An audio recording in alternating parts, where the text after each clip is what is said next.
In today's lesson, I'm going to talk about how to figure your yardage into the green based on the pin position. Now, if you're not a person that has a GPS or it's not on your cart, you've got to make a pretty good judgment call as how many yards to add or subtract. So that's what we're going to discuss today.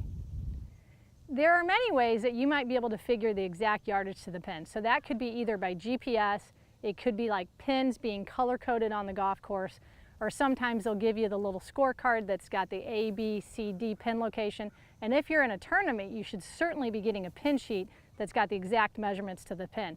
But for a lot of players, they're simply just looking at the green and they're basically trying to decide on a front, back, or middle pin. So how do you guess how many yards? Well, I was taught a long time ago to add or subtract 8 to 10 yards. And my general has always been 8 yards. It works very well for me. So if it's a front pin and I don't have a location sheet or GPS, I simply subtract 8 yards. If it's a back pin, I simply add 8. And I know that's going to get me really closer in the general area.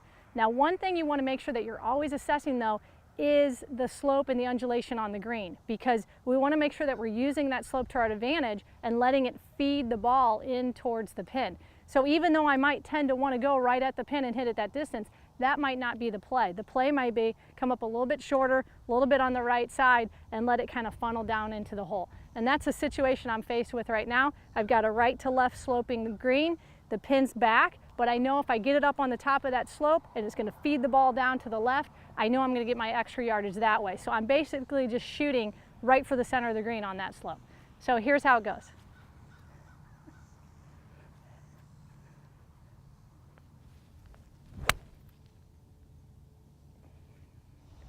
Remember, it's simple and it works. And if you have an idea for a lesson, please feel free to submit it in the Ask Maria section on mygolfinstructor.com.